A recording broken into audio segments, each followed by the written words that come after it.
Hey, how's it going, guys? Stonewall. And D-Train with Raised by a Shark. And today we're going to put the myths of Monster Hunter World to the test.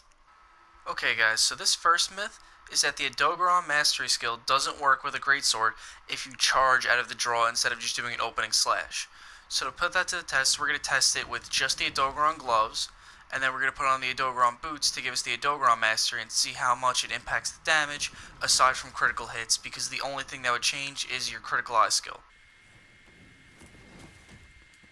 So we're getting 228s and 234s. Okay, so again, same weapon. The only thing that's changing is the boots, which give critical eye 1 and quick sheath 1. And as you can see, 233, and I'm sure we'll hit for another one that's about 239 like I was hitting before. Yep, there's the 239. Okay, so that means that we hit for 233 and 239, meaning that the odogaron mastery does in fact increase the damage on a greatsword charge from the opening slash, meaning that that myth is busted. Okay, this next myth is that you don't need to run a dash juice if you run Constitution, and that you don't need Constitution because dash juice is equal to it. The myth says that dash juice equals full 5 Constitution. So we already tested it out, and with full 5 Constitution, you get 11 dodges with full stamina. So now we're going to test it out, get our stamina max, drink a dash juice, and see how many dodges we get. It should match 11 if it's the same amount. Okay, there's the dash juice, and let's see how many dodges we get.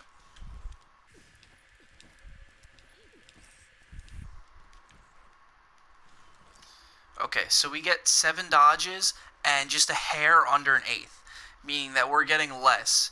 That's more similar to Constitution about 2. Since it's only similar to Constitution 2, that means that this myth is busted. But for our bow users, we decided to keep studying this and figure out what would be the best way to run this type of setup, and the best is to use 3 Constitution and a dash juice. It gives you 10 dodges without using up all of the skill slots that Constitution 5 would use, but still giving you all of the mobility and arrow charge upgrades that you would need.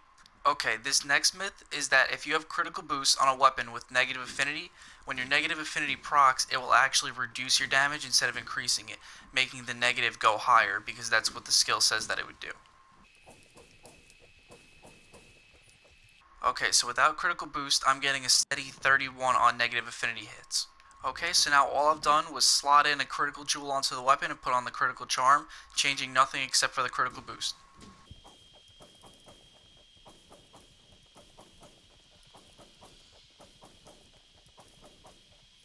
Okay, so we're getting 31 and 42s on the critical hits, which means that this myth is also busted. Through our further testing, we discovered that critical boost not only doesn't lower your damage further on negative affinity hits, it does still increase it. You still would be better off hitting for weakness exploit or raising your affinity and using it on high affinity builds, but if you put it on a weapon with negative affinity and weakness exploit doesn't proc, you will not deal decreased damage further. For our next myth, we'll be talking about artillery with charge blades. Artillery is considered an end-all be-all skill. You have to have it in your build. It's absolutely necessary to have 3 levels of artillery, otherwise you're doing it wrong.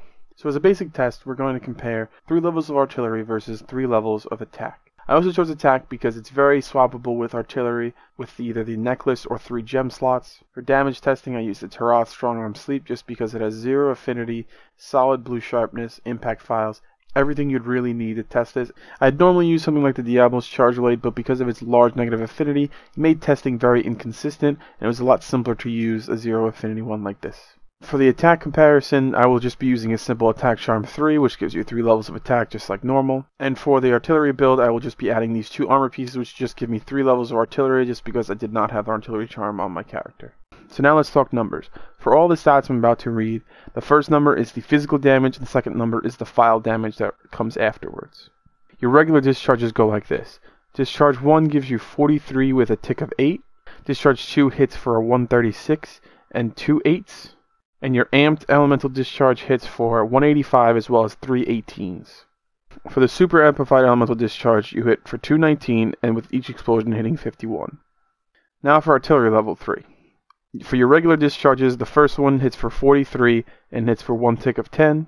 The second one hits for 130 and then 2 ticks of 10. The amplified elemental discharge hits for 177 and for 323s. The super amplified elemental discharge hits for 210 and for 64 per explosion.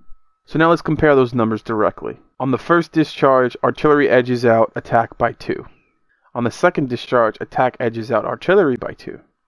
For the amped elemental discharge, artillery wins by 7. For the super amplified elemental discharge, artillery wins by 56. The numbers cannot lie. Artillery really is the front runner here. The only thing that really pulls attack back into the equation is any other attack that does not involve files, like your charged rising slashes that charge up your files in the first place, your shield thrusts, your regular slashes, your forward slashes. All of those will be buffed by like 4 or 5-ish damage depending on the attack. But overall, it doesn't really give you the total increase to overcome artillery. So this myth is actually confirmed. Artillery really is a super strong skill for Charge Blades. In a previous video we have done about the best skills in Monster Hunter, we had called artillery an overrated skill. I'd actually move it out of the overrated category now. It's actually a very solid skill. Now, is it really an end-all be-all skill for Charge Blade? If you have impact files, I'd say it's number 3 or 4 in terms of what you need on a build now. A lot of people already knew this really. It's just more of a confirming this as a super strong skill for Charge Blades. It's something that you should have in a build. It's definitely necessary if you're spamming your super amplified elemental discharge. Once again, this myth is confirmed. So the final myth we're going to test out in this first episode of Mythbusters is the desire sensor. A lot of people say the desire sensor exists in Monster Hunter World. Basically, you could tell based on what you look at in the workshop or in your inventory what jewels, items, and drops you would like. Recently, I got a spread jewel through the Tempered Devil Joe quest. I prefer Pierce ammo, which definitively proves that the desire sensor is in Monster Hunter World. RIP my hopes and dreams. Alright, that's it for this episode of Monster Hunter World Mythbusters. If you disagree with the way we tested any of these myths, let us know in the comments down below. If you have any other ideas for myths that we could test out, let us know down below. Thanks for watching Raised by Sharks. Remember to leave a like and subscribe for more.